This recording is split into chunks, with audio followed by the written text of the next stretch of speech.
Hello, and this is the first unit on our APA MLA detailed lectures for the class. Now, let's just begin by saying this stuff can be some really boring stuff, but we'll try to keep it concise, try to keep it clear. The main goal of the APA and the MLA, which is the American Psychological Association and the Modern Language Association, is to try to keep your writing in a style that is easy to read.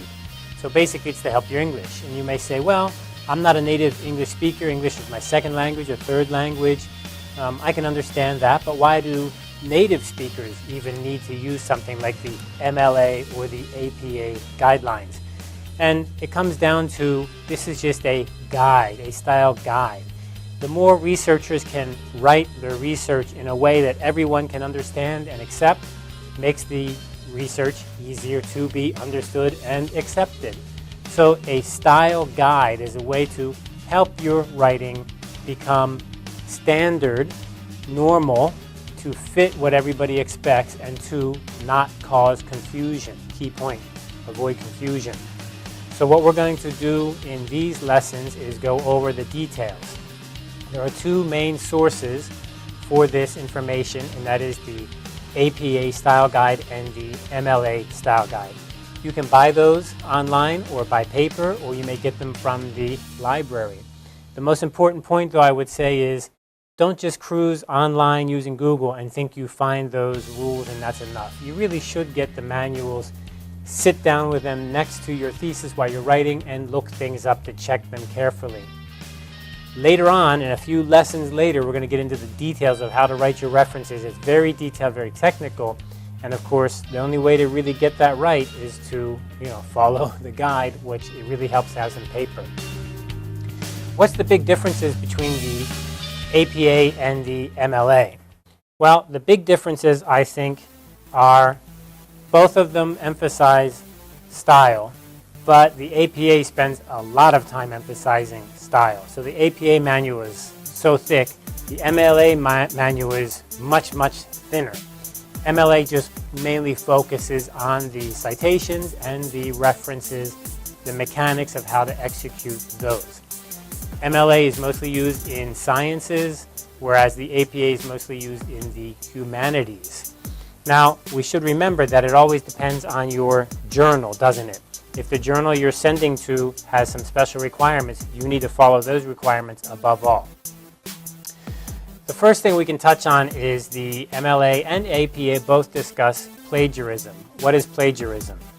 Well, plagiarism basically comes down to you've copied something, you've put it into your writing, your thesis, your report, or your research paper, and you did not tell the reader that this came from somewhere else.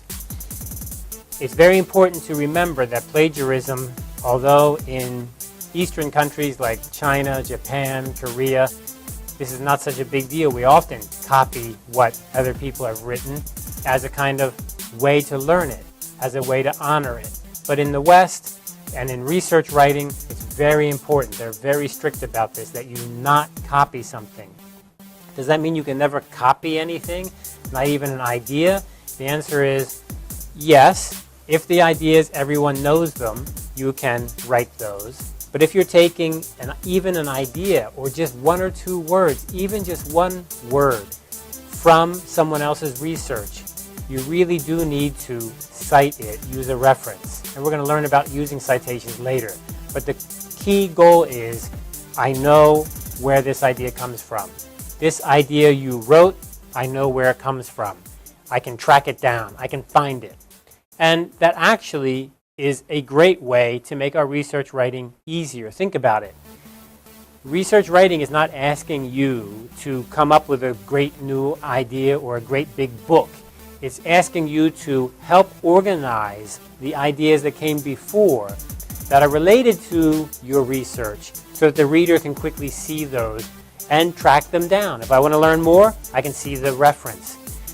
That's another beauty of it, is that you don't have to write a whole bunch in your paper to describe what happened before. Just one word, two words, one sentence, and a reference. If I want to learn more, I can use your reference to look it up. I can find the journal, I can find it online. I can find the information, even if it's a movie, a television show, a video on YouTube.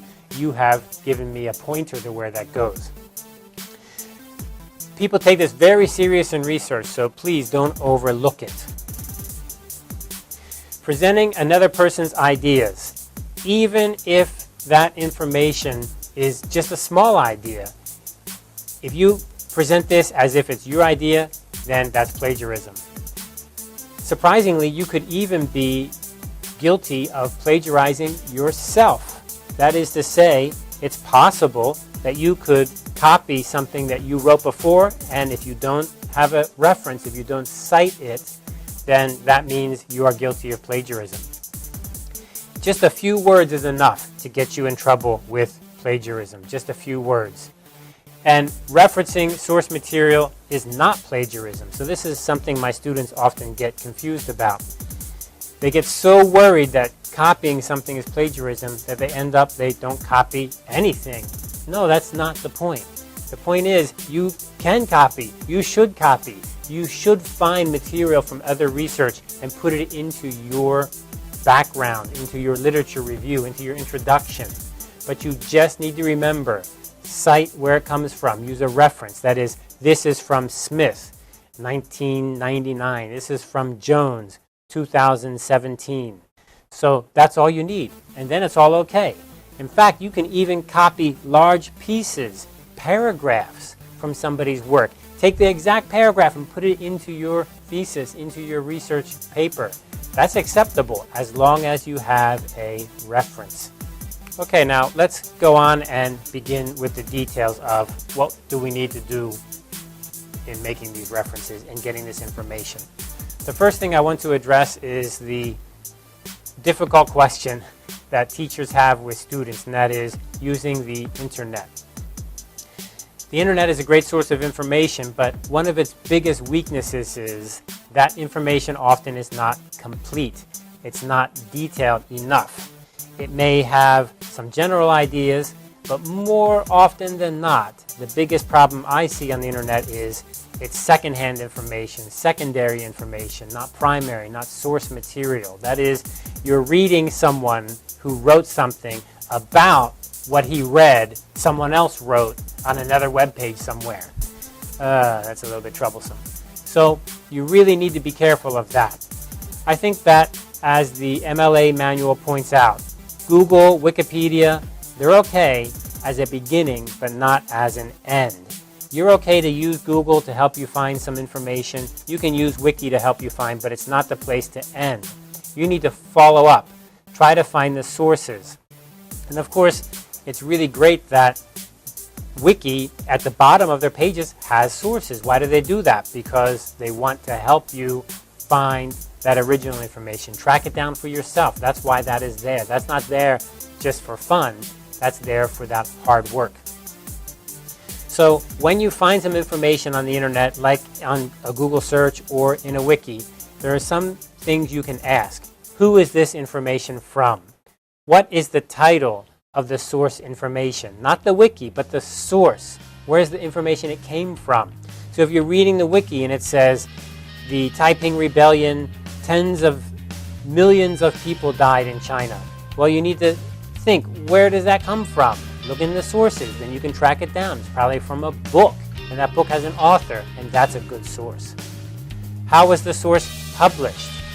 Was it published as a video? Was it published as text on a screen? Was it published in a magazine and then rescanned onto the internet? Where did you find the source at? And when was the source published?